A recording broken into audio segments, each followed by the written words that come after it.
할렐루야. 오늘 말씀 우리 사도행전 13장 40절에서부터 52절 말씀, 영생을 얻기에 합당한 성도들이 됩시다라는 제목으로 여러분들과 함께 은혜를 나눠보자 원합니다. 이 사도행전 13장 13절에서부터 52절의 이 두 문단은요, 피시디아 안디옥에서 이제 바울과 바나바의 사역을 기록하고 있는 내용입니다. 구브로 섬의 바보에서 배를 탄 바울 일행은요, 소아시아 남부의 항구인 밤빌리아의 버가에 도착했습니다. 이때 바울과 바나바의 조력자로 동역했던 마가 요한이 무슨 이유에서인지는 모르겠지만 선교 여행을 포기하고 자신의 집인 예루살렘으로 먼저 돌아가는 이런 일들이 13절에 기록되어 있습니다. 이제 바울 일행은 버가에서 육로로 남부 갈라디아 지방으로 올라가 선교 활동을 계속 수행합니다. 이 피시디아 안디옥은요, 남부 갈라디아 지방에서 첫 번째 사역지인데요, 바울은 안식일에 유대인 해당에서 설교를 하게 되는데 일단 청중들의 긍정적인 반응을 얻게 됩니다. 그리고 다음 안식일에도 바울이 2차로 해당에서 설교하게 되었을 때 그 성에 수많은 사람들이 모이게 되어집니다. 그러자 이를 본 유대인들은 시기가 가득하여 바울의 전도 내용을 비방하고 배척하는 태도를 보이게 되는 것이죠. 이에 대해서 바울과 바나바는 유대인들의 완악함으로 인해 복음이 이방인에게로 향하게 되었다라고 말하며 이 메시아가 이방의 빛이 되리라고 하는 이사야 49장 6절의 예언을 자신들에게 적용하여서 이방 선교의 의지를 피력하여 계속해서 이방인들의 전도를 이제 하는 것을 보게 되어진다는 거예요. 이 먼저 제13장과 14장에 걸친 바울과 바나바의 제1차 전도 여행의 이 셋째 단락 부분에 해당하는 이 오늘 본문은요, 바울과 바나바의 첫 이방 세계 선교로서 구브로 사역에 대해서 이제 보도했던 4절에서부터 12절에 이어서 두 번째 선교지인 피시디아 안디옥 해당에서 바울의 설교와 그 결과에 대해서 기록되어져 있는 내용입니다. 이 바울 사도가 이 설교한 내용은요, 예수가 메시아라는 것, 유대인들이 죽인 예수님을 다시 하나님께서 살리셨다는 것, 자, 예수를 믿음으로 말미암아 의롭게 된다라는 복음의 핵심을 증거했던 것을 보게 됩니다. 자, 오늘 우리가 본문의 내용을 살펴보면서 영생을 이제 얻기에 합당한 자들이 어떤 자인가를 우리가 함께 나눠보자 원합니다. 오늘 말씀을 통해서 저는 세 가지 대지로 여러분들과 말씀을 이제 은혜를 받고자 원하는데요. 먼저는 영생을 얻기 위해서는 항상 하나님의 은혜 가운데 거해야 한다는 것. 더 나아가서 진리의 말씀의 복음을 열정적으로 사모하는 심령이 있어야 된다는 것. 더 나아가서 성령 충만함으로 어떤 고난이 오든지 기쁨을 누릴 수 있어야 된다는 이 말씀으로 여러분들과 함께 은혜를 나누고자 합니다. 첫째, 항상 하나님의 은혜 가운데 거해야 하는데요, 이것이 40절에서부터 44절에 기록되어 있는 내용입니다. 40절에 보니까요, 그런즉 너희는 선지자들을 통하여 말씀하신 것이 너에게 미칠까 상가라라고 바울 사도가 얘기하고 있죠. 이 바울 사도가 선지자들이 말씀하신, 선지자들을 통하여 말씀하신 이 심판의 이 선포거든요. 이 말씀은 하박국 선지자의 이 말씀을 사도 바울이 인용하고 있는 내용입니다. 여러분, 그래서 이제 41절에 보면 이 내용이 쭉 나와 있어요. 일렀을 때 보라, 멸시하는 사람들아, 너희는 놀라고 멸망하라. 내가 너희 때를 당하여 한 일을 행할 것이니 사람이 너에게 일러줄지라도 도무지 믿지 못할 일이라 하였으니라 했죠.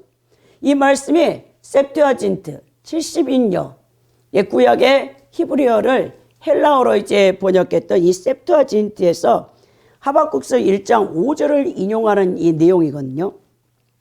이 너희는 조심하라에 해당하는, 여러분, 에피블렙사테의 이 놀라라라고 해당하는 다우마조의 형용사가 여러분 함께 쓰여 있는 내용을 보는 것인데요, 하나님의 선지자들을 통하여 이 견고한 말씀을 무시하고 멸시했던 구약의 이 이스라엘 백성들의 이 멸망을 여러분 알 수 있겠죠.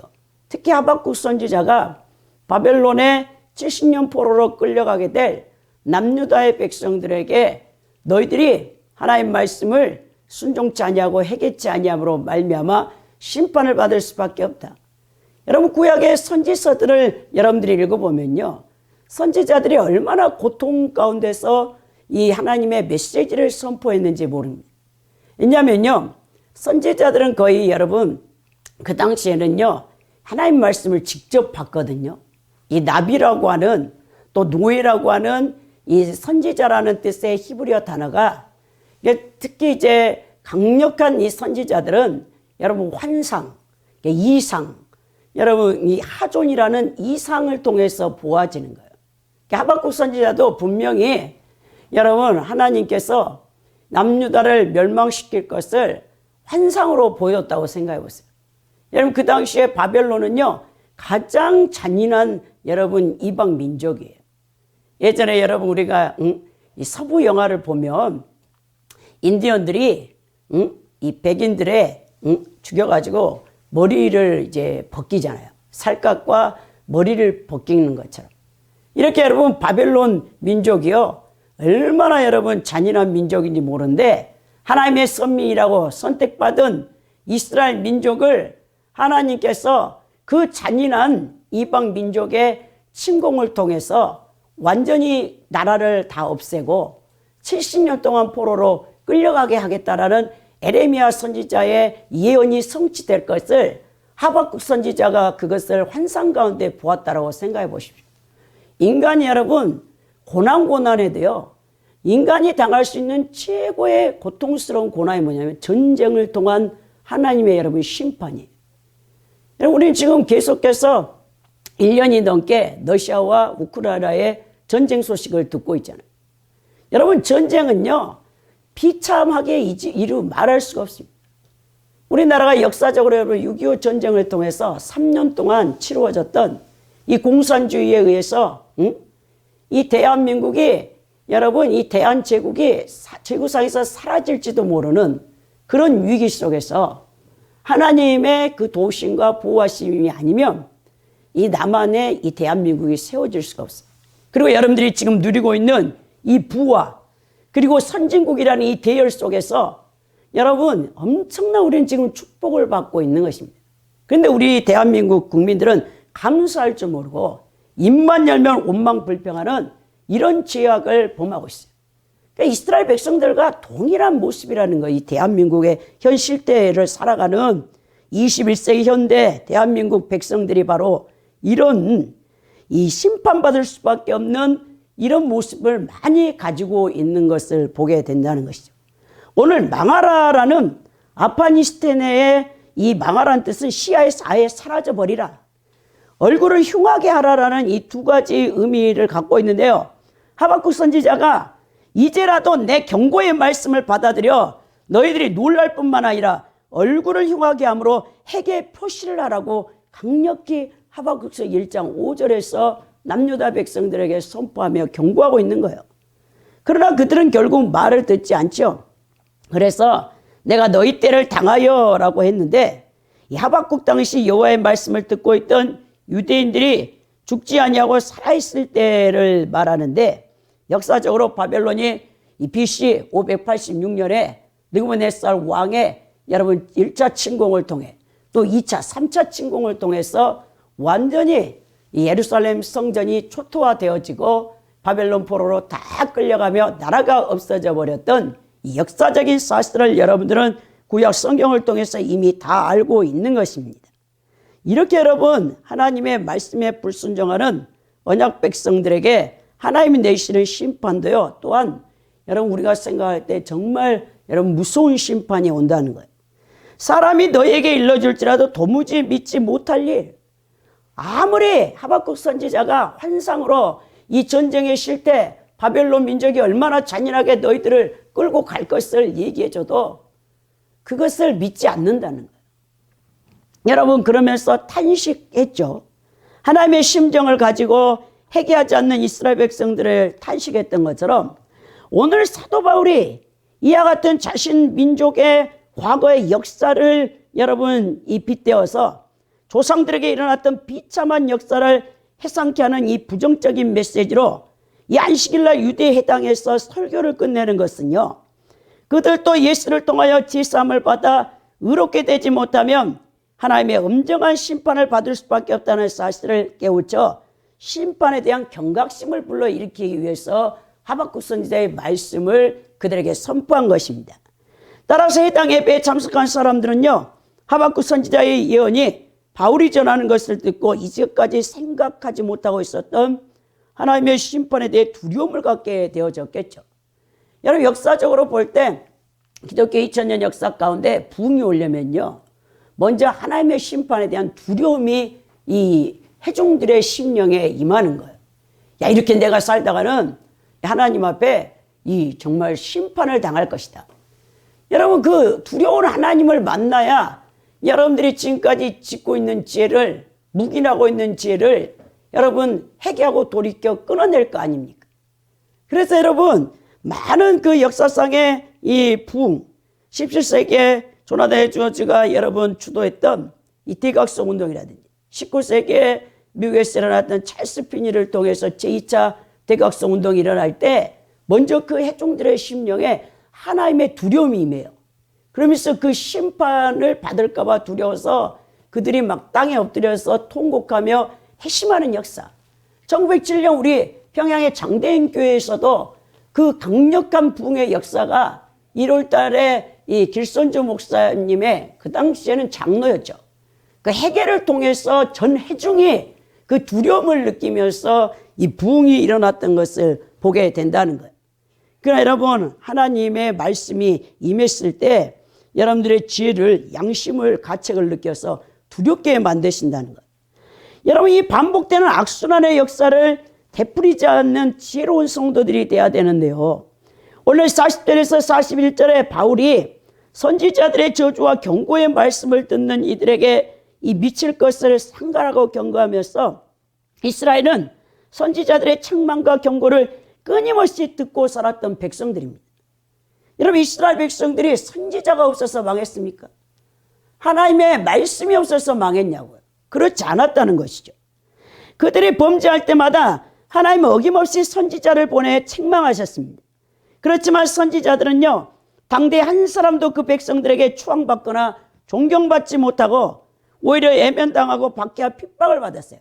참 선지자는 그랬어요. 근데 거짓 선지자는 왕의 궁전에서 여러분 이 관록을 먹으면서 아주 대접을 잘 받으면서 거짓 선지자들은 왕에게 거짓 것을 여러분 알려줬다는 거예요. 그래서 여러분 이스라엘 백성들이 여러분 이 정치 지도자들아 왕이 타락한 이유가요, 다 거짓 선지자들의 주변에서 포지션하고 있었기 때문에 그렇다는 거예요. 그래서 여러분 참 선지자인 에레미야나 이사가 했던 선지자는요 엄청나게 박해를 받아요. 그렇지만은 하나님의 말씀이 여러분 전하지 않으려고 하면 에레미야가 어떻게 말합니까? 내 속에서 불이 막 임해가지고 방망이를 쳐가지고 전하지 아니할 수 없다라고 하죠. 여러분들이 성령의 권능에 사로잡혀 본 적이 없기 때문에 그 두려운 하나님을 몰라서 그런데요, 저는요 이 성령의 권능에 사로잡혀 봤어요. 여러분 성령이요 막 불이 임하면요 먼저 여러분들의 심령을요 완전히 강타해버려요. 여러분들의 육체는 아무것도 아닙니다. 여러분 막 떨어져 나가버려요. 그냥 이제 하나님의 그 권능이 임하면요 여러분들의 육체가 감당을 못해요. 그러면서 해결을 시키는데요 죽어요 여러분.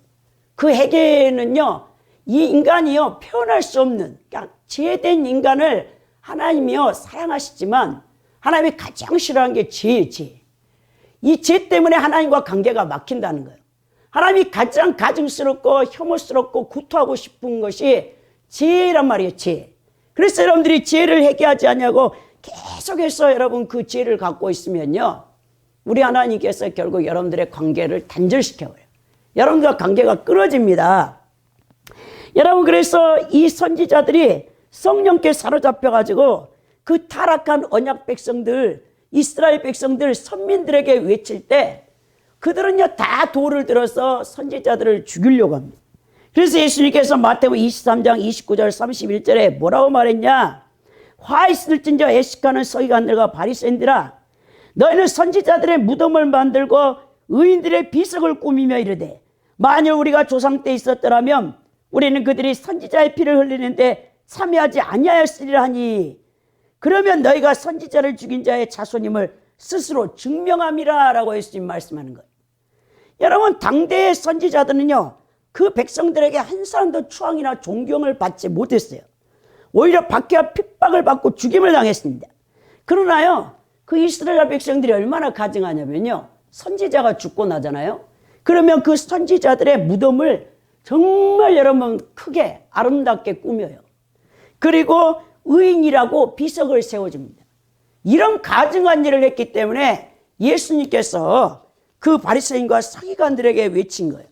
BC 5세기에 그리스도의 역사가 투키됐을 때는요, 역사는 영원히 되풀이된다라고 말했어요. 새아래 여러분, 해아래 새 것이 없는 것처럼 이 말에는 여러분 모든 역사들이 이제 동의하는 것은 아니지만 여러분 정말 우리가 역사를 통해서 하나님의 심판의 경고를 들을 수 있는 이 깨어있는 길을 갖고 있어야 된다는 거예요. 선지자의 경고를 받고 또 망한 이스라엘 백성들, 그들의 역사는요 계속해서 하나님을 대적하며 반역하는 그 자리에 서 있는 겁니다. 그러니까 여러분, 선조들, 이스라엘 백성들의 선조들의 심판을 보면서도요, 그 자손들 후손들은요 자기는 다르다고 생각하는 어리석음을 갖고 있었어요. 여러분들이요, 나의 주변에 다른 성도들이 고난을 받고 있다, 또 하나님 보실 때 징계를 받고 있는 것 같다, 이렇게 다른 사람의 실패와 실수와 범죄를 보면서도요 자신은 다르다고 생각하는데요, 이러한 교만함, 방심의 실수가요 인간 역사를 반복하는 원인을 갖게 됩니다. 그러므로 정말 지혜 있는 성도들은요 자신의 지혜를 자랑하잖아요. 자신을 과신하지 않습니다. 주변에서 실수하고 넘어진 사람을 보고 쉽게 정죄하는 일에 빠지지 않습니다. 실수하는 그 사람을 보고 자신의 연약함과 허물을 발견하며 그걸 거울로 삼아서 다시 회개하는 심령으로 나아가는 자가 지혜로운 성도라는 거예요.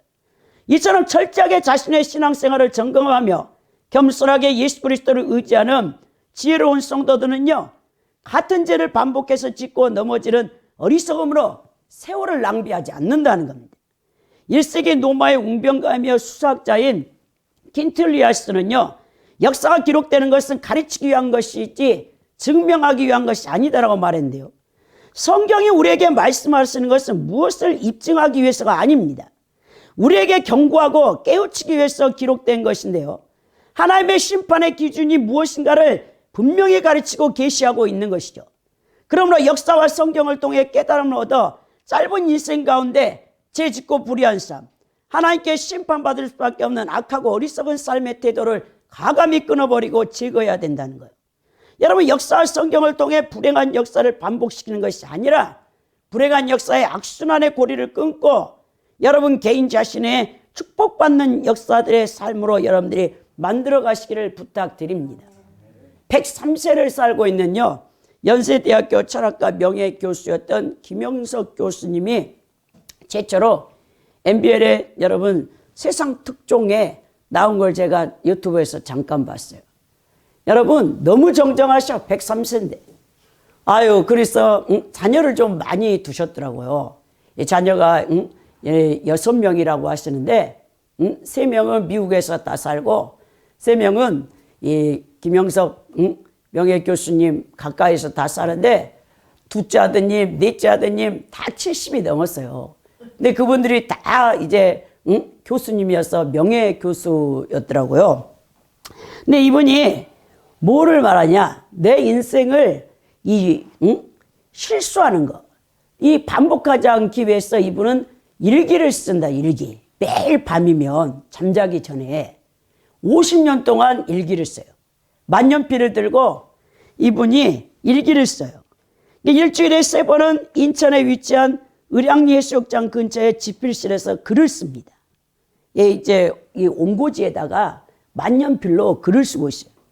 이분이 이 100년을 살아보신 김영석 교수님의 말이, 그 기자가 여쭤봤어요. 코로나19로 힘든 우리 국민들을 위해서 해주고 싶은 말씀이 뭐냐고 했더니 이 김영석 교수님 103세 되신 어르신이 코로나로 식구로 힘들다고 하지만 이 전염병은 힘든 것도 아니라고 했어요. 왜냐? 이 김영석 여러분 교수님이 1920년 출생이에요. 1920년이면 우리가 일제치하의 식민지하에서 태어난 사람이에요.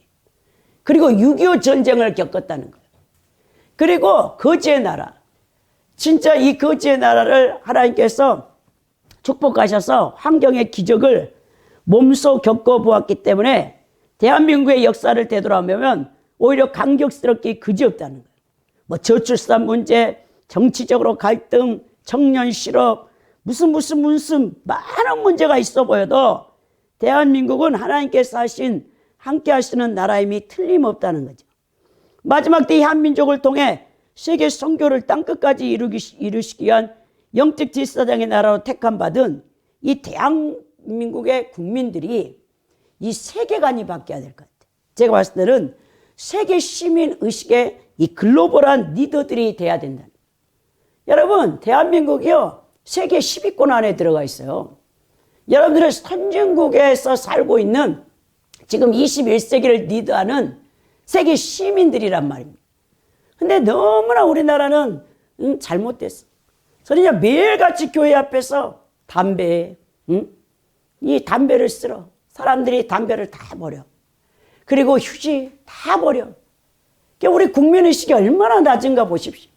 뭐 경제 4만 불에 세계 10위권 안에 들어있다고 하는데 이 세계관과 이 민족의식이 잘못되어 있어요. 그리고 이런 컴플렉스를 많이 갖고 있어요. 너무나 강대국 사이에 끼어가지고 우리 대한민국의 이 청년들부터 시작해서 새우 컴플렉스를 갖고 있어. 그래가지고 우리가 얼마나 하나님의 축복받은 나라라는 것을 몰라. 여러분, 그래서 이 김영석 교수님이 온망불평할 것이 전혀 없다는, 100년을 살아보니 이 대한민국의 역사를 하나님이 주도하고 계신다는 것을, 이분이 크리스찬이거든요. 여러분 6.25 전쟁 때 이북에서 여러분 김일성하고 여러분 악수도 하신 분이고 거기서도 석학이셨어요. 근데 이렇게 여러분 이 남한을 오셔가지고 그렇게 철학과 교수로 이렇게 하나님을 경외하며 이제 이 나라의 어르신이라고는 이 김영석 교수님밖에 없어요. 다 돌아가셨어요. 그러면서 이 대한민국 국민들이 의식을 바꾸기를 원한다라는 말을 들었습니다. 오늘 마찬가지요. 이 42절에 바울이 그들이 나갈 때 사람들이 청하되 다음 안식에도 이 말씀을 하라 한 거예요. 이 바울 사도의 설교를 듣고 유대 해당에 모인 경건한 유대인들이 이 은혜를 받았어요. 그래가지고 다음에도 이제 이 설교를 하라고 얘기합니다. 구약 성경의 일부 내용만을 수용하여 전승과 혼합하여 인본주의로 해석하는 유대교 납비들의 형식주의적인 강론에 식상해 있던 유대교 청중들은요, 성경의 핵심 내용을 일목요연하게 선포하는 바울의 설교에 큰 감동을 받지 않을 수 없었습니다. 이 바울의 설교를 들은 사람들이 이전에 들어보지 못한 이색적인 설교에 적잖은 충격과 더불어 감동 및 깨달음을 얻고 기뻐하여서 다음이 안식일인데 또 와서 당신이 설교를 하시오라고 요청을 한 거죠. 43절에 보니까 해당의 모임이 끝난 후에 유대인과 유대교에 입교한 경건한 사람들이 많이 바울과 바나바를 따르니 두 사도가 더불어 말하고 항상 하나님의 은혜 가운데 있으라 고난이라 라고 했어요. 이제 유대교에 입교한 경건한 사람들, 그리고 또 새로운 사람들, 그러니까 기존의 성도들과 그 유대인 신자들과 전혀 여러분 유대 신자가 아닌 헬라인들이겠죠. 사실 그들이 이렇게 들어와서 바울의 설교를 듣기를 사모했다는 것. 히브리어로 여러분 이 유대에 입교한 경건한 자들을요 게렛 하체데크라고 해서 의의 개종자들이라고 불렸거든요. 이들은 할례를 받고 모세의 율법 전체와 유대교의 모든 가르침을 지키고 따르기를 맹세했던 자들을 바로 여러분 이 유대교에 입교한 경건한 자 의의 개종자들이라고 불렀고요. 한편 할례는 받지 않고 중요한 율법만 지킬 것을 맹세한 자를 게레 하사르라고 이렇게 나누어져 있었어요. 유대교 해당에. 그들에게 바울이 뭘 하냐? 항상 하나님의 은혜 가운데 있으라 고난이라고 하죠. 자, 해당 예배 때 들은 복음 안에서 너희들이 살아가라는 거예요. 그러니까 여러분, 해당에서 들은 말씀, 말씀이 좋네, 그리고 끝나는 것이 아니고, 한 귀로 듣고 한 귀로 흘리는 게 아니고, 이 말씀을 너희들의 삶의 현장에서 적용하여서 그리스도인답게 살아고, 복음 아래서 사는 것이 하나님의 은혜고, 하나님의 가장 큰 은혜인 구원에 이르는 첩경이라고 지금 바울이 여러분 선포합니다. 그러면서 44절에 그 다음 안식일에는 온 시민이 거의 다 하나님 말씀을 듣고자 하여 모이니, 엄청난 부흥이 일어난 거예요. 야, 거기 피시대 안디옥에 이 완전히 안식일에 온 시민이 와버렸어. 온 시민이. 그래가지고 바울의 설교를 듣고자 원한다는 거예요. 그러니까 이방인들이 열광적으로 여러분 복음을 수용하고, 유대인들은 극렬하게 반대하는 두 가지의 뚜렷한 현상이 여기서 나오는데요. 즉 피시디아 안디옥에서 복음을 쫓는 사람이 급격하게 늘어나자 자신의 권위 지지와 기반이 약화되는 것을 우려한 유대인들은 바울과 바나바의 이 선포된 이 복음의 메시지를 반박해요. 비방합니다. 그걸 잘못됐다, 이단 교리다라고 그러면서 거기에 이제 추종하는 자들을 예수님을 못 믿게 계속 방해하는 일이 일어나는 것이죠. 그러니까 복음을 받아들인 자는 기쁨과 성령이 충만하지만, 복음을 이제 방해하는 자들에 의해서 또 고난이 함께 오는 내용이 계속해서 여러분 기록되어 있는 것을 보게 됩니다. 오늘 여러분 우리에게 이런 부흥의 심령이 오려면요, 인간의 여러분 제된 상한 마음이 있어야 돼요. 여러분들이 하나님 앞에 큰 은혜를 받고자 원합니까? 그럼 여러분들이요, 하나님 앞에 여러분들의 죄를요, 정말 자신의 한계를 깨닫고 그 죄싸움 받기를, 그 죄에서 돌이키기를 갈망하는 그 열망이 있어야 돼요. 그럴 때 하나님께서 여러분들에게 큰 은혜를 여러분 베푸신다는 것을 아십니까? 오늘 여러분, 양심과 도덕에 반하여 살던 이 죄인들, 헬라인들이요, 이 마음이 상해 있었어요. 그러니까 니들은 전혀 여러분 유대의 이런 말씀을 들어본 적도 없고, 세상에서 찌들어 살던 사람들이고, 경건이 무엇인지, 구원이 무엇인지도 몰라요. 근데 이들의 한 가지 특징이 뭐냐면요, 자신들이 양심에 찔리는 일, 도덕에 반하여 살았던 자신들의 죄를요, 여러분 한탄하는 거예요. 그러니까 오늘 우리 자신 스스로에 대한 한계를 느끼고 죄에 대하여 고통당하며 상한 심령을 가지고 있던 영혼들이 복음의 기쁜 소식을 듣게 되면요, 바로 결단하고 예수님을 믿게 되는 것입니다. 시편 51편 17절에 보면 하나님의 구하시는 제사는 상한 심령이라, 하나님의 상하고 통회하는 마음을 주께서 멸치지 아니하시니다라고 이제 다윗이 고백했죠. 또 누가복음 7장 47절에도 이르실 때 내가 내게 말하노니 저의 많은 죄가 사하졌도다. 이는 저의 사랑함이 많음이라. 사함을 받은 일이 적은 자는 적게 사랑하느니라. 예수님 분명 말씀하십니다. 제사함의 은총을 크게 받은 사람은요, 하나님을 크게 사랑하고요, 제사함의 은총을 적게 받은 자는요, 예수님을 적게 받을 수밖에 없어요. 그건 여러분 극명한 거예요. 여러분, 여러분들이 처음 회심했을 때 정말 이 내 죄를 하나님께서 사해줬구나, 이 지옥 갈 수밖에 없는 자를 구원해 주셨구나, 그 감격의 눈물을 크게 흘린 사람은요, 일생 하나님 앞에 헌신하게 돼 있어요. 근데 제3의 여러분 그 은총의 사죄 은총을요, 별로 크게 못 느낀 사람은요, 여러분 그 신앙도요, 여러분 힘이, 그래서 하나님 앞에 자기 인생을 올인하지 않아, 헌신하지 않는 거예요. 이건 극명한 일이라는 겁니다. 오늘 비시디아 안디옥의 예배 신자들은요, 안식일 날에 바울의 설교를 듣기 위해서 해당 가득히 모여들었죠. 예수께서도 공생의 사역 가운데 떡을 먹고 배부른 까닭에 그들이 물밀듯이 밀려 들어오죠. 요한복음 6장에서 25절에 그러면서 예수님이 그들의 중심을 간파하면서 아버지께서 오게 하여 주지 아니하시면 누구든지 내게 올 수 없다라는 말씀을 하시면서 그 유대인들이 또 이렇게 썰물처럼 여러분 몰려온 것이 진리의 말씀을 듣고 생명을 얻기 위함이 아니고 예수님이 오병이의 기적을 통해서 배고픈 그 무리들을 먹여주니까 그걸 쫓아서 왔다라고 얘기하는 거예요. 그러면서 제자들에게 너희도 나이를 떠나겠냐 했더니 베드로가 그러잖아요. 진리의 말씀이 예수 그리스도께 있는데 우리가 어디로 가릴까? 그러면서 여러분 참된 진리의 말씀을 듣기 위해서 예수님 앞에 온 것이 아니라 여러분 그 수많은 무리들이 예수님 공생의 가운데 따랐던 자들이 병 고침 받기 위해서 또 먹을 것을 주니까 또 무엇보다도 메시아 왕국 이 동마 속국을 뒤집고 이 정치적인 메시아로 등극할 때 예수님의 제자들 역시 좌의정 우의정 정치에서 권세 하나를 부려볼까? 그 무리들이 다 따랐던 이유가 바로 거기 있는 거 아닙니까? 예수님께서 십자가에서 처참하게 돌아가시니까 제자들뿐만 아니라 그 모든 은혜 받았던 자들이 다 도망을 치고 이 부인했던 것을 보게 된다는 거예요. 그래서 우리가 여러분 영생을 얻기 위하려면 이제 우리가 은혜를 헛되이 받아서는 안 된다는 거예요. 그래서 바울 사도가 고린도후서 6장 1절에 너희는 하나님의 은혜를 헛되이 받지 말라 했어요.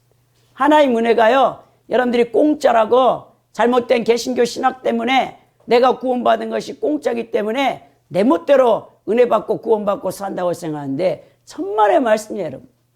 왜 예수님이 당신의 생명을 그 피값을 여러분 십자가에 내어줬습니까? 인간의 그 어떠한 희생이나 어떤 공로나 값을 지불할 수 없기 때문에 예수님이 하나님 당신 자신이 인간을 대속해 주셨다는 사실을 여러분 잊어버려서는 안 된다는 거예요. 여러분들이 망령되게 살아서는 안 된다는 거예요.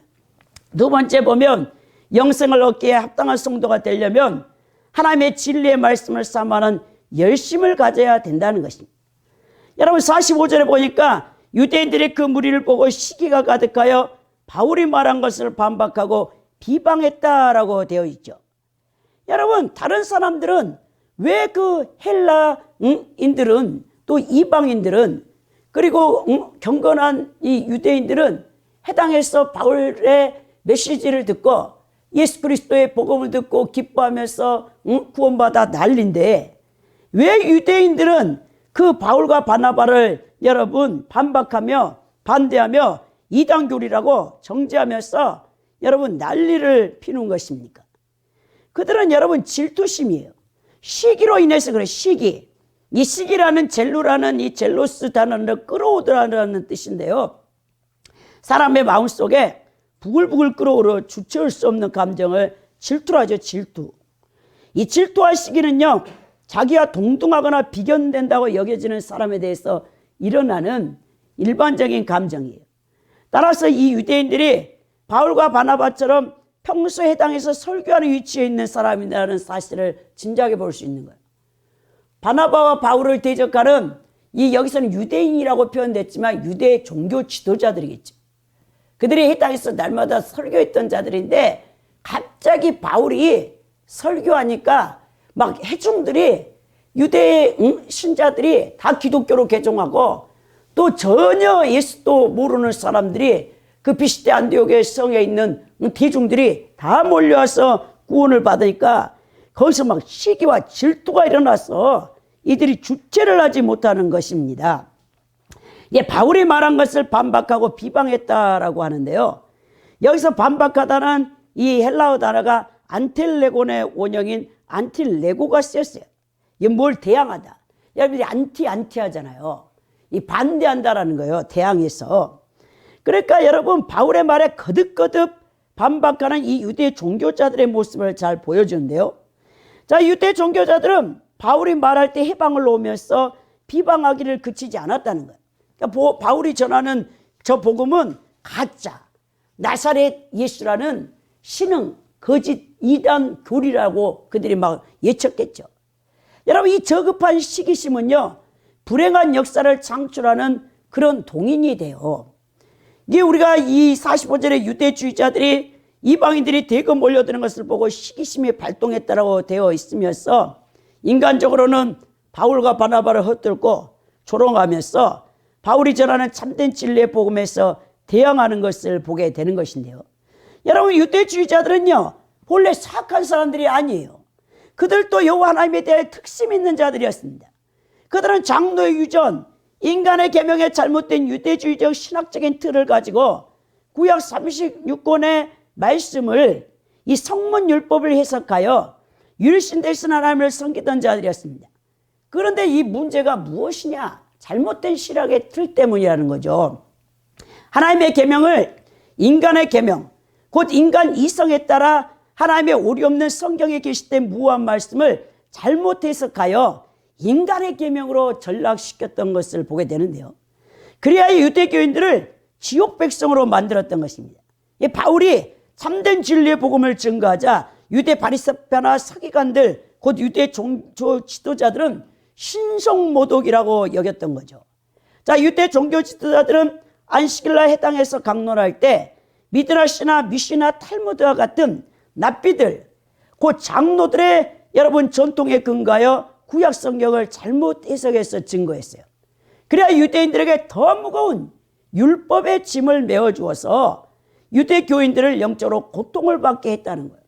우리 이스라엘 선교사님 남대에서 우리 양현수 선교사님의 간증을 들어보세요. 처음에 여러분 이제 이스라엘 나라에 갔더니 아파트가 있잖아요. 아파트. 고층의 아파트가 있는데 안식일 날에 그들은 이제 토요일 날 금요일 오후 6시부터 토요일 오후 6시까지 안식일이죠. 이제 이스라엘 백성들이 여전히 안식일을 지키는데 이들이 모르고 여러분 이제 밖으로 나왔어. 안식일 날에 어디 돌아다니면 절대 안 되는데 그래가지고 자기 집 고층 아파트가 있잖아요. 그러면 이 벨을 누르지 않고 기다려. 이방인이 오기까지. 그래서 남재선 목사님이 오기까지 그걸 좀 눌러주라고 해. 왜? 이걸 누르면 안식일을 범했다는 거예요. 일을 했다는 거예요. 그리고 여러분 불을 모르고 안식일 전에 불을 항상 켜놔야 돼. 꺼놓으면 안 되잖아요. 근데 밖에 외출하고 와가지고 불을 만약 안 켰어. 집에 들어가면 캄캄하잖아요. 그럼 그들이 옆에 있는 사람들, 다른 거처하고 있는 이방인들, 그들에게 자기 스위치를 눌러달라고 해. 불 스위치를. 왜? 이거 스위치 끄면 안식일을 어긴 거야. 일을 한 거예요. 이렇게 여러분 장로 유전으로 인간에게 여러분 그 무거운 짐을 지어줬어요. 예수님이 수가 무거운 짐자다 다 내게 오라. 내가 그들을 쉬게 해준다라고 마태복음 11장 28절에 이런 잘못된 유대 신학의 근거에서 이 장로들의 유전, 잘못된 인간의 계명에 의해서 유대 교인들이 얼마나 고통을 받았습니까? 그러니까 예수님께서 내가 안식일의 주인이다라고 선포하시면서 안식일 날에 예수님이 일을 하는 거예요. 18년 동안 귀신 들린 여자가 구부러져 갖고 있는데 예수님이 해당해서 말씀을 선포하다가 그 여인을 그 자리에서 고쳐. 나사렛 예수 명하노니 이 더러운 귀신아 물기를 넣고 따라갈지어다 하셨겠죠. 그러니까 18년 된 귀신 들려서 허리가 구부러진 여자가 벌떡 귀신이 나가니까 멀쩡해졌어. 허리를 다 정상으로 펴져버렸어. 그러니까는 그걸 지켜보고 있던 유대 종교자들이 어겼다는 거예요. 예수님이. 그런데 예수님 뭐랍니까? 예수님께서 안식일에 너희의 양이나 소가 구덩이에 빠지면 너희는 너희 장로의 유전을 어기면서 그 귀한 제사인 양이나 소는 구덩이에 건져 일하며 안식일을 범하면서 천하보다 귀한 영혼이 귀신에 매여 18년 동안 허리가 구부러져 고통받고 있는데 악한 귀신을 쫓아내어 그 영혼에게 참된 평안과 생명을 얻게 하는 일이 너희 제사인 양이나 소를 구덩이에 건지는 것보다 잘못된 일이냐라고 예수님께서 반박하는 거예요. 여러분 이 잘못된 신학에 들려 성경 말씀을 잘못 해석하여 여러분 인간을 옥죄거나 또 인간의 타락한 정욕을 부추기는 일을 하게 되면요. 하나님 앞에 선생된 자가 받을 심판이 얼마나 무서운지 여러분들은 기억해야 된다는 거예요. 우리는 시기나 질투가 얼마나 무서운 죄라는 사실을 깨달아야 됩니다. 우리 안에 옛사람의 본성이 시기와 질투는 무서운 사단의 속성이에요. 창세기 4장에 가인이 하나님을 예배하는 일로 자기 친동생인 아벨을 돌로 쳐서 죽입니다. 시기심으로 그래. 시기심으로. 사울왕이 다윗을 시기하여 10년 동안 나라 정사를 안 돌보고 자신의 사이 다윗을 죽이려고 쫓아다니는 어리석음을 뽐했던 것을 우리가 사무엘상에서 다 살펴본 내용 아닙니까? 고대 히랍의 3대 비극 시인 가운데 한 사람이었던 유리피데스가 하는 말이 질투는 인간의 모든 질병 가운데 가장 위중한 질병이라 했고요. 신약 성경에 이 최고의 권위를 갖고 있는 주석가 바클레이는요. 시기는요. 인간 속에 있는 선의를 살해한다라고 했어요. 그러므로 다른 무엇보다도 이 저급한 시기심과 질투심을 여러분들의 십자가에 못 박아야 된다는 것입니다. 우리나라 속담에 사촌이 땅을 사면 배가 아프다라는 말이 있어요. 그만큼 우리 대한민국 이 국민들의 근성에는요, 시기심이 많다는 거예요. 성경은요, 말하기를 즐거워하는 사람과 함께 즐거워할 줄 알고 슬퍼하는 사람과 함께 슬퍼할 줄 아는 이타적인 그리스도인이 되라고 로마서 12장 12절에 바울이 얘기합니다. 우리는 모두 정신적, 영적으로 예수님을 닮아 성숙되어져서 우리 지체들이 잘 되면 함께 기뻐해주고 축복하고, 지체들이 힘이 들면 우리가 함께 그들과 위로하며 격려하는, 그래 그리스도의 몸된 교회를 건강하게 세워나가는 천국 백성으로서 합당한 자질을 갖추는 자들이 되어야 된다는 것입니다. 46절에 보니까 바울과 바나바가 담대히 말하 이르되 하나님 말씀을 마땅히 너에게 전할 것이로되 너희가 그것을 버리고 영생을 얻기 합당하지 않는 자로 자처하기로 우리가 이방인에게로 향하노라 그랬죠. 결국 이 어리석은 유대 종교자들이 복음을 받아들이지 않는 거예요. 배척하는 것입니다. 그때 바울 사도는요, 이제 너희들이 마땅히 먼저 복음을 받고 구원을 받아야 될 너희들이지만 이제 이 복음은 이방인으로 향해 갈 수밖에 없다라고 얘기하면서 이들의 영생을 얻기 합당하지 않는 자로 자처한다라고 얘기하는데요. 여러분, 이 본문을 직역해 보면요, 너희는 너희 스스로를 영생에 합당치 않는 자로 결정하고 있다라는 거예요. 자, 우리는 영생에 합당치 않는 자라는 이 말을 통해서 영생의 복음을 전하는 자를 반대하고 해방하는 유대인들의 행위 자체가 자신들이 스스로 그러한 자라는 것을 공식적으로 그 행위로 나타내 보이고 있다는 것입니다. 그래서 우리는 이방인으로 이제 복음을 들고 향하겠다라고 말하는 점. 여러분, 그래서 먼저 은혜 받은 자가 교만해지지 않도록 항상 여러분들은 조심해야 된다는 거예요. 왜 유대인들은요, 이 자민족 우월주의, 선민의식 때문에 망했어요. 이 교만 때문에. 여러분, 이스라엘 백성들을 430년 동안 여러분 바로의 노예에 있던 이 노예 민족을 모세를 통해서 출애굽시킨 다음에 출애굽기 19장에서 하나님께서 피로써 언약 체결을 맺잖아요. 그러면서 우리 하나님께서 왜 너희들을 선택했냐? 너희는 모든 민족 가운데 수요가 가장 적은 민족이라고 했어요. 숫자적으로 가장 적고 이스라엘 민족이 땅덩이도 우리나라의 강원도밖에 되지 않는, 정말 우리 대한민국도 작지만 이스라엘 민족은 더 작은 나라예요. 그런데도 그들을 하나님의 선민으로 선택해서 너희들을 이방의 빛으로, 너희들을 통해서 모든 민족이 구원받고 하나님의 백성이 되게 하기 위한 목적으로 그 적은 민족을 선택했다라고 얘기했는데, 이들은요, 이 이스라엘 백성들은 잘못된 이 신학의 근거에서 오류를 범하고 말았던 거예요. 그들은 시오니즘, 하나님이 거하시는 성전 중심의 여러분 신앙생활을 했어요. 그러니까 여러분, 예루살렘 성전이 있는 이상 절대 망하지 않는다는 착각 속에 빠져 있었는데요. 이 이스라엘 선민 사상에 입각한 교만과 자부심이 자민족 우월주의로 변질되었기 때문입니다. 그러니까 유대인들은 하나님의 은혜와 구원이 자신의 민족에게만 있다고 생각하고 모든 이방인들을 개취급하고 그들을 지옥의 땔감이라고 조롱했다는 거예요. 하나님께서 이스라엘 민족을 선민으로 택하신 그 목적을 모르는 것이죠. 그러면서 그들은 하나님의 뜻을 저버리고 복음을 자기 민족 안에 가두어 버립니다. 결국 복음의 주도권이 유대인에게서 이방인으로 넘어가게 된다는 거예요. 오늘날 마찬가지로 먼저 은혜 받은 자가 여러분 이 교만하지 않도록 힘을 써야 되는데요. 교만할 때 하나님은 떠나갑니다, 여러분.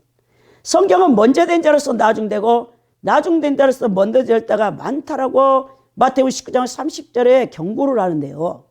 우리는 먼저 된 자로서 예수님을 일찍 믿고 알게 된 자들입니다. 그러나 우리가 너무나 쉽게 방심하며 하나님의 은혜와 축복을 누리기만 하면 안 된다는 것이죠. 아직도 여러분 수많은 영혼들이 사탄에게 사로잡혀 있어요. 그리고 여러분 그 영혼들이 지옥으로 끌려가고 있는데도 우리는 우리 백기찬 목사님을 통해서 바른 신학을 알잖아요. 그리고 우리는 진리를 압니다. 근데 우리는요 교회 안에서만 옳고 그르다는 것을 따지지 그런 이 신학적인 논제들만 따지고 있지 실제로 우리가 이 진리의 복음을 증거하지 않고 있다는 게 문제라는 거예요. 여러분 이제 여러분들은 바뀌어야 됩니다. 그러면서 예수님이 뭐라냐? 아니 오늘 말씀이 주께서 이같이 우리에게 명하실 때 내가 너를 이방의 빛으로 삼아 너로 땅끝까지 구원하리라 하셨느니라 라고 47절에 기록된 거예요. 이건 이사야서 여러분 49장 6절의 말씀을 바울이 인용해서 확실히 하나님이 자신을 이 부르신 콜림의 목적과 사명을 뚜렷이 알고 있다는 거예요. 이방인들에게 복음을 전하는 사도로 나는 부름받았기 때문에 이제 더 이상 유대인들에게 이 복음보다는 나는 이방인을 향해 가겠다라는 거예요. 오늘 여러분 또 영생에 얻기 합당한 성도들은요 성령 충만함으로 기쁨을 누려야 돼요. 사실 여러분 예수님을 믿고 진리를 따라간다는 것은 고난 자체예요. 고난. 이 세상 신인 임금이 마귀가요 하나님 말씀대로 살려는 성도들을 가만히 두는 줄 아십니까? 그래서 여러분 이 고난 가운데 성령 충만하지 아니하면 여러분들이 신앙을 지키기가 어렵다는 거예요. 48절에 보면 이방인들이 듣고 기뻐하여 하나님 말씀을 찬송하며 영생을 주시기로 작정된다는 다 믿더라 라고 되어 있습니다. 여러분 이 이두의 종교자들이 분노한 것과 달리 이 이방인들 헬라인들은요 바울의 설교를 듣고 기뻐하며 하나님 말씀을 찬송했더라고 기록되어 있죠. 자, 이방인들은 자신들에게 넓게 열려진 복음을 환영하지 않을 수 없었습니다.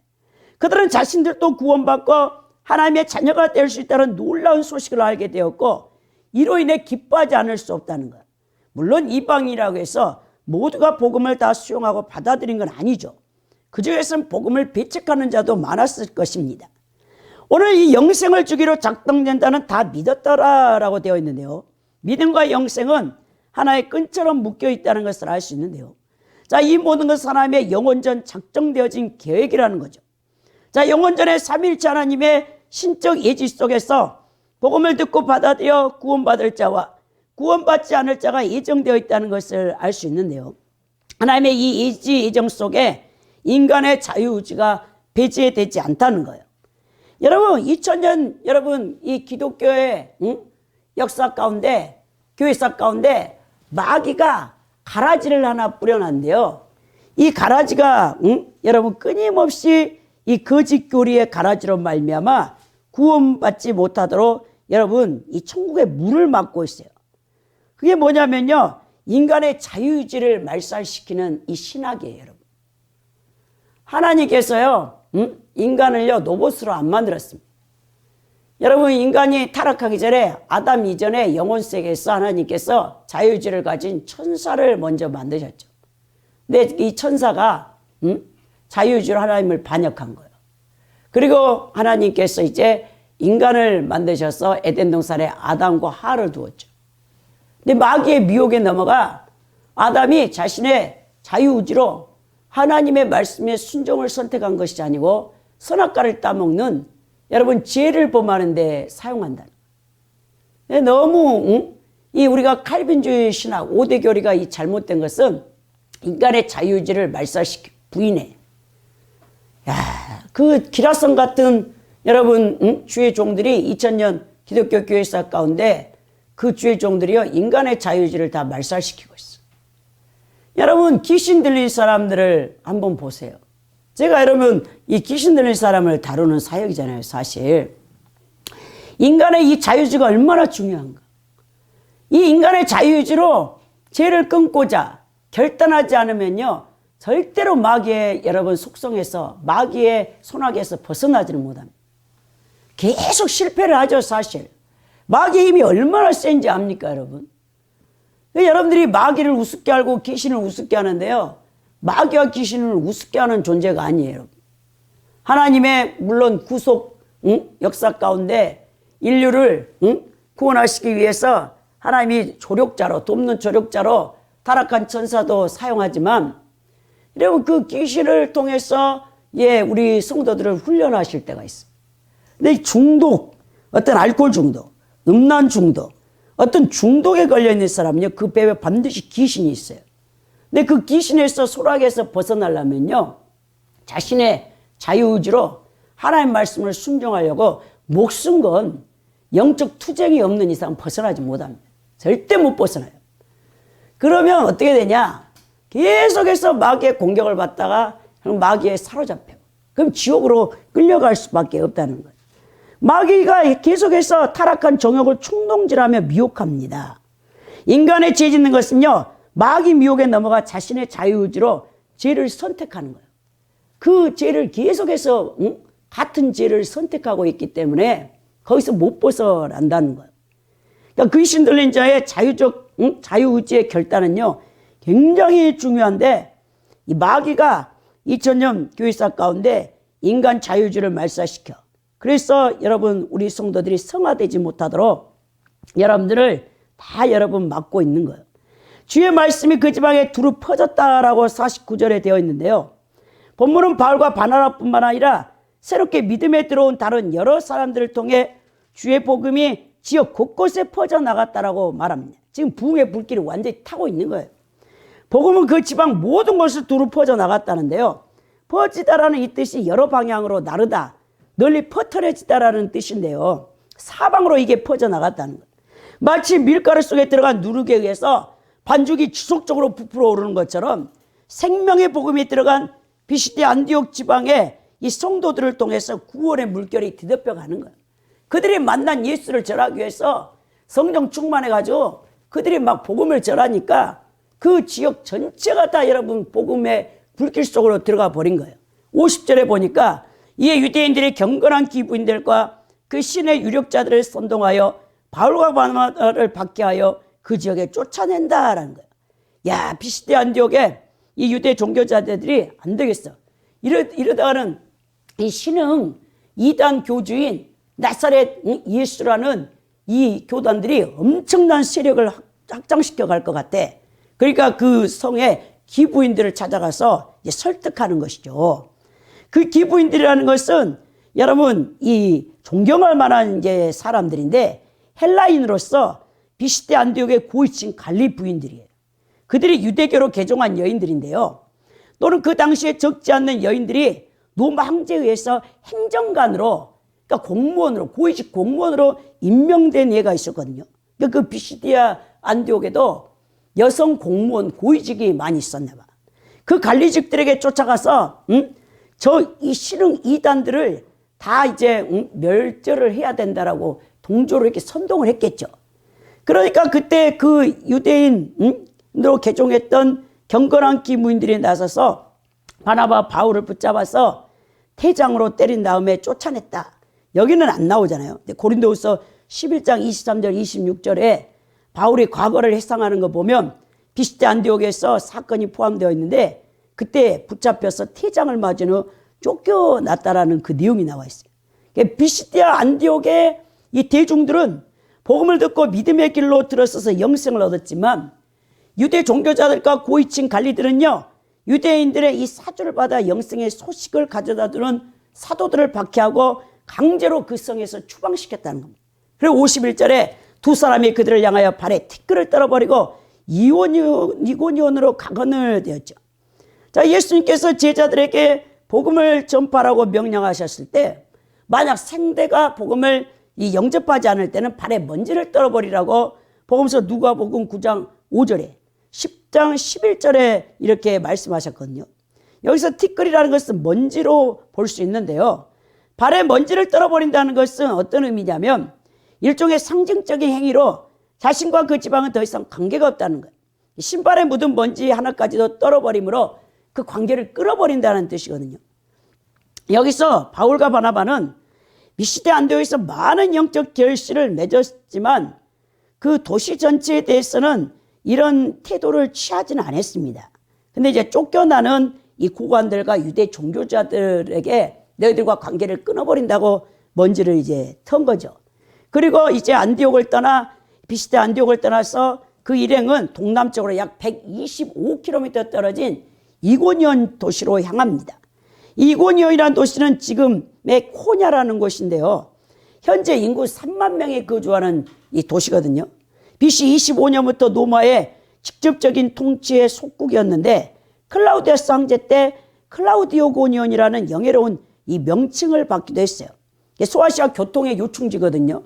그래서 비시디 안디옥을 능가할 정도로 중요한 도시였어요. 그곳으로 이제 가는 것입니다. 여러분, 이 성도에게 고난은요, 영적 성숙을 시키는 촉진제 역할을 한다는 거예요. 바울과 바나바가 복음을 증거해서 수많은 비시디오 안디옥에 이 성도들이 늘어났는데 오히려 또 이 고난이 박해가 온다는 거예요. 그러나 이 고난과 박해를요, 이들은 두려워하지 않는 것입니다. 초대교회 성도들도 성령의 권능을 받고도 예루살렘에 안주하려고 했을 때 우리 하나님께서 이제 야고보 그리고 사도 또 스데반 집사의 순교를 통해 흩어버리잖아요. 디아스포라. 왜냐? 사도행전 1장 8절의 말씀을 이제 그들이 수행을 해야 되는데 여기가 조사하고 예루살렘에서 모여 있는 거예요. 오늘 여러분, 바울과 바나바가 이 비시디 안독에서 큰 부흥을 맛보고 기뻐하니까 여기가 조사할까봐 우리 하나님께서 유대인들의 손을 통해 박해를 하심으로 말미암아 이고니온 지역으로 가게 한다는 거예요. 여러분, 그래서 지금도요, 현대 21세기에도요, 이렇게 우리 좋은 기독교가 믿기에 좋은 곳에 또 우리 선진국의 문화 문명 강대국에서 살고 있는 대한민국에서 누가 이제 오지 땅에 선교사로 가겠느냐? 여러분들 이렇게 생각할지 모르잖아요. 근데 지금도 하나님 일하고 계세요. 그 어떤 하나님께서 고난받은 종을 통해 미종족 전도를 명령하시고 선교사를 계속 보내고 계십니다. 이 고난을 통해 훈련된 선교사님들이 자신의 삶의 터전을 버려버리고 가는 이유가 바로 여기 있는 거예요. 하나님께서는 오늘 또 부르시고 오늘 또 복음의 불모지를 향해 사람을 보내십니다. 고난은요, 지금까지 우리가 몰랐던 전혀 새로운 세계에 대해 눈을 뜨게 하고요, 새로운 비전을 제시하기에 우리를 다듬으시는 하나님의 은혜와 사랑의 손길이라는 거예요. 고난이 닥쳤습니까? 위기에 찼습니까? 두려워하지 마십시오. 당황하지 마십시오. 하나님께서는 고난을 통해 여러분들의 어두웠던 영적 눈을 밝히시고 새로운 사명을 부여하여 주시고 준비하셔서 여러분들을 쓰시기 위한 온대한 계획이 있다는 믿음의 눈을 갖기 바랍니다. 오늘 52절에 보니까 제자들은 기쁨과 성령이 충만했다라고 되어 있죠. 이제 본문에 비시디 안디옥에 믿음을 가진 그 새로운 신자들이 여러분 기쁨으로 가득했어요. 물론 복음에 대해 이 분노하는 여러분 유대 종교 지도자들과 이 귀부인들에 의해서 또 박해를 받았겠죠. 그러나 그들은요, 기쁨으로 충만했어요. 왜 그들이 여러분 이런 박해 속에서도 기쁨이 충만했냐? 하나님으로부터 영적인 선물, 여러분 이 구원을 받았다는 영생의 이 기쁨 때문이라는 것이죠. 충만했다라는 것은요, 여러분 완전히 차고 넘쳤다라는 이 뜻인데요. 여러분들이 이 기쁨과 성령이 충만한 상태를 회개하여 새 사람이 된 자들의 회심한 자들의 전형적인 특징이 뭐냐면요, 이 기쁨이 와요. 사도행전 4장 31절에도 그랬고요, 이 빌립 지사가 여러분 이 복음을 증거했던 아버지 거기서도 8장 8절에 보면요, 여러분 충만한 이 사마리아 성에도 기쁨이 충만하죠. 여러분이 진짜 구원받은 경험이 있습니까? 기쁨이 정말 충만하잖아요. 여러분이 구원받았다는데 기쁨이 충만한 어떤 여러분들이 경험이 없다? 그럼 여러분들의 구원을 좀 의심해 봐요. 저는요, 저 개인적으로요, 구원받았을 때요, 완전히 하늘과 땅이 다 변해버리더라고요. 그냥 여러분, 세상의 만물이 다 하나님을 찬양해요. 제 눈을 열어주셨어요. 돌 하나, 풀 한 포기도 다 하나님을 찬양하고 있습니다. 지금 여러분, 이 성령의 일반 은총으로 겨울에 잠들었던 얼음을 다 깨워내서 지금 벚꽃 또 만물이 지금 소생하고 있잖아요. 다시 성령의 일반 은총으로 생명을 깨워내게 하는데요, 자연을. 이때 우리 하나님께서 제가 구원받고 하나님과의 첫사랑 때요, 그걸 다 보여주더라고요. 막 그 나무들이요, 막 춤을 추면서 저와 함께 찬양을 부르고요. 여러분, 정말 이 영적인 기쁨이 충만해.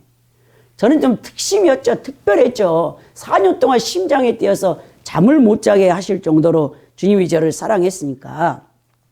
유대주의자들이 박해를 받아 두 사도가 떠나간 비시디 안독에는요, 주로 이방인 제자들만 남게 되었는데요. 그러나 그들은 기쁨과 성령으로 충만했다는 거예요. 이 성령이 충만하니까 그 유대인들이 선동해서 기부인들과 그 성내 유력자들에 대해서 계속해서 이 구원받은 비시대 안디옥의 새신자들이 핍박을 받게 되는 거예요. 그런데도 이들이 기쁨이 충만했다는 것입니다. 여러분, 무엇이 이들에게 기쁨을 충만을 채워줬습니까? 바로 자신들을 구원해 주신 하나님이 계시기 때문이라는 사실을 알았기 때문이에요. 우리 성도들도요, 어떠한 고난과 힘든 상황에도 성령 충만하면요, 기쁨 가운데 그것을 다 이겨내고 승리할 수 있다는 것입니다. 왜? 영생의 복을 주신 성삼일체 하나님이 임마누엘 되셔서 이 고난과 환난 속에서 나와 함께하고 있다는 것을 알기 때문에 여러분 그것을 감당해낸다는 거예요. 오늘 우리가 이 결론적으로 우리가 영생에 여기에 합당한 자가 되기 위해서는요, 항상 하나님의 은혜 가운데 거해 있어야 돼요. 그리고 하나님의 진리 말씀을 사모하는 열정을 갖고 그 말씀에 창념해야 됩니다. 그 말씀을 사모한다는 것은 순종까지 이어져야 된다는 거예요. 귀로만 듣고 즐기는 것이 아니고 더 나아가 성령 충만함으로 기쁨을 누리며 어떠한 고난과 환난에서도 믿음을 저버리지 않는, 예수님을 배교하지 않는 신앙을 여러분들이 간직하고 있어야 된다는 거예요. 이런 분들이 되시기를 예수 그리스도의 이름으로 축원드립니다.